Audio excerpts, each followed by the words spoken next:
What are those women like? Well, for one, they're not loud. They're not obnoxious. They don't interrupt.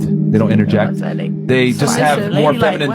They'll like without you asking, they'll like clean the place up. They have you know what I mean? less bodies, and like let's say for example they're dating one person, they don't go to the next person. Okay, let me see what he's like. Or he's like. They embrace their femininity. Yeah, they one person at a time. They take great care in appearing a certain way. You know, making sure that their appearances are up to par. When they're another big thing I notice is if like you bring them in public, they don't talk when you're with other guys. They'll be quiet. They don't really speak unless they're spoken to because they don't want to embarrass you. So just like little things like that like American girls really like don't do. I try to. But back to the countries that have less money and less education, it's because they want a woman who is dependent on them for their livelihood. So that sounds like a pretty good point, doesn't it? Oh, you know, men just want women they can manipulate. So I wouldn't ask ChatGPT. If you don't know what ChatGPT is, you got to Google it. And these are the results. So I asked the artificial intelligence, what is the percentage of women in Thailand who have a college degree up to the year 2020? I'm using Thailand because that's one of the places that men are traveling to overseas for wives. According to the United Nations Development Program, the estimated percentage of women in Thailand with a bachelor's degree or higher was 29.7% in 2020. What is the percentage of women in the United States who have a college degree up to the year 2020? According to the U.S. Census Bureau, the percentage of women aged 25 and older in the U.S. with a bachelor's degree or higher was 36.3%. A 7% difference. And it still means in both countries there is an overwhelming amount of women that are not college educated. So why do they continue to use the argument that men are looking for women that are easier to manipulate with less money who are uneducated? How does that make any sense? So then I went ahead and Googled Spain. I'm not going to put it up here because it was annoying to do. So in Spain, it's 38.6%. In Colombia, it is 27.9%. So these aren't huge percentage gaps. Now, if you just listen to what the men that are going over to these countries are saying, they're saying they want women that are feminine, submissive, kind, intelligent, and not hyper-aggressive with huge egos similar to the women in the States. Now, if you don't believe that that's true, here's another clip. I'm a single mother of 6 with another one on the way. Don't hit me up to waste mine or my kids' time. I'm a mom. I'm a good mom, and my kids will always come first. You will pay for the first date, and don't expect me to drink with you either. I have standards. I'm going to stop it right there, but I have 6 kids with one on the way. And you are boldly trying to dictate the interaction before it even begins, and that's a Tinder profile. But what do y'all think? Why do you think men are going overseas? Why do you think the women in the U.S. are upset about it? Let me know in the comments down below. I'm going to catch y'all later. Men are fleeing their countries in search of suitable partners abroad. This phenomenon is not surprising, given that women in their home countries constantly express dissatisfaction, regardless of their efforts. This has led men to believe that they would have better prospects in the dating pool of other countries. Discriminatory standards and biases against men are widespread, compelling many to relocate. This situation raises questions about whether it reflects a genuine shift in female ideology or if it represents an unfulfilled desire that women have harbored for a long time. I believe it's a combination of both. Deep down, women have likely always aspired to achieve equality and overturn centuries of gender inferiority. It's natural to want to seize power and dominance in such circumstances. Some women may indeed mistreat men they perceive as inferior while being subservient to those they consider high value, until they achieve equality. However, once they attain equality, they may mistreat men to boost their own egos. This is my belief regarding the true and inherent nature of women.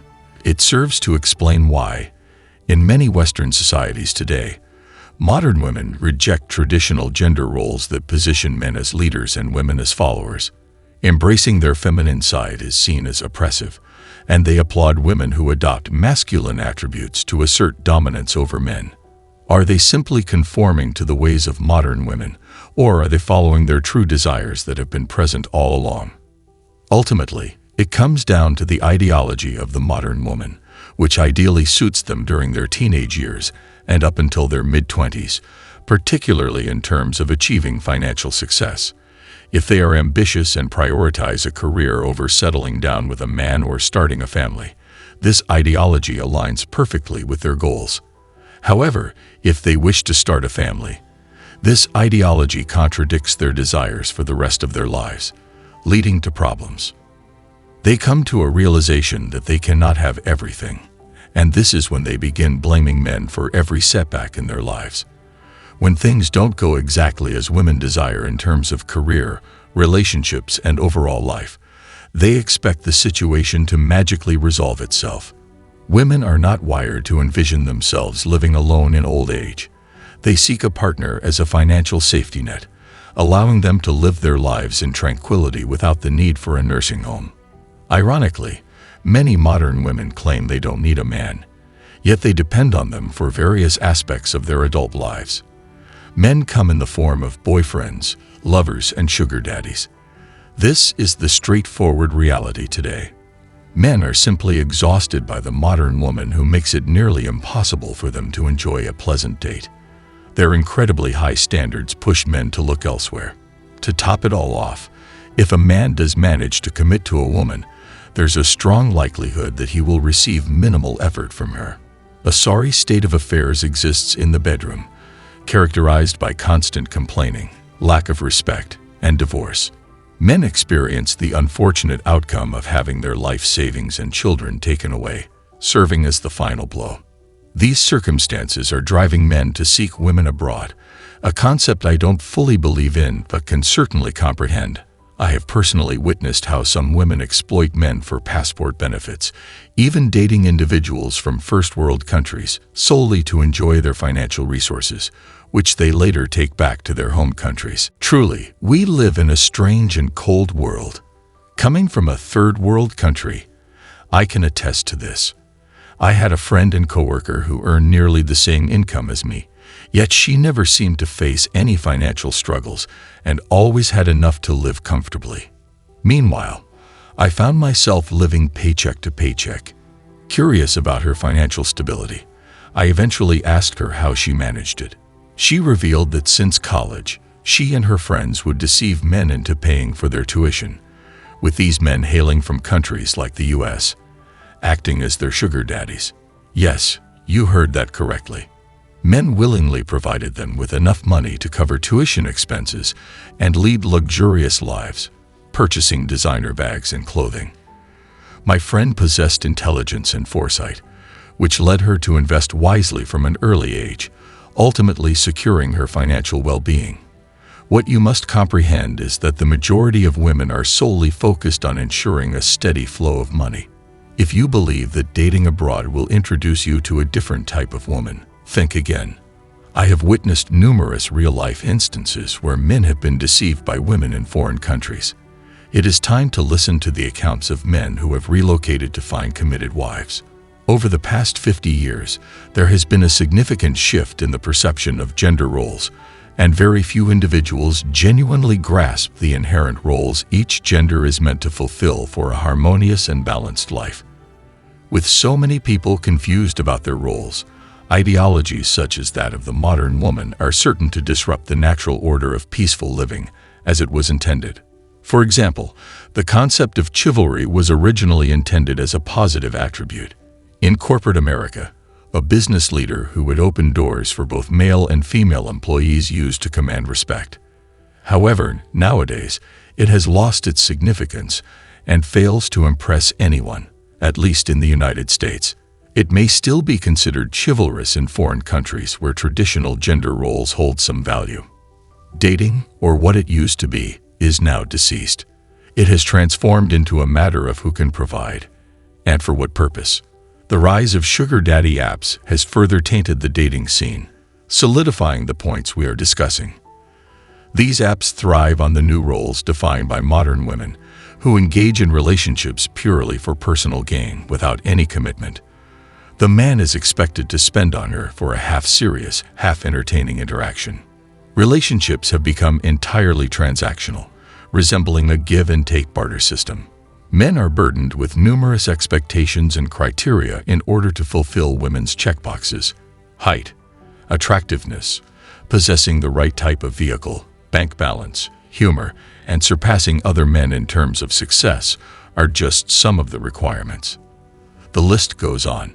However, even fulfilling all these criteria can only secure a seat at the dating table. A single misstep, and you're out. Women claim they don't need men's assistance until the day they require our support because we are expected to provide for them. The dynamics vary from woman to woman, making it challenging for men to comprehend. Another aspect that poses challenges is the deciphering of when a no actually means no or yes, and when a yes means yes or no. Men constantly find themselves entangled in mind games, striving to prove their worth to women who only seek to ride along with successful men and then discard them for someone else. However, there are men who comprehend this dynamic, though they are in the minority.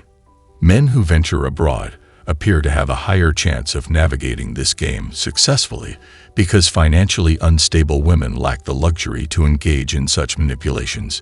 It is crucial to acknowledge that women in foreign countries do not play these games as frequently due to their circumstances. However, the moment they enter a developed country, their mindset begins to shift. It is essential to be aware that Western society is currently lost and confused. The concept of the family unit has been eroded, with little remains of a true family structure. For instance, Canada has a divorce rate of approximately 60%. I do not attribute blame to men or women for this. Rather, I hold our society and its lack of emphasis on family culture responsible. Certain Asian and other cultures still hold strong family values, such as the Filipinos. Ideally, this is something to be desired. However, it comes with its own challenges. Not only do you have to care for your partner, but you also bear the responsibility of caring for her entire family, including siblings, uncles, and parents. These cultures bring their own complexities. In conclusion, men simply seek appreciation for their hard work and wish to avoid being used or exploited by other women. To achieve this, I recommend living an authentic and genuine life, freed from deception, and avoiding committing to individuals who you now understand will only exploit your efforts. Therefore, be cautious, be humble, be grateful, and choose your companions wisely.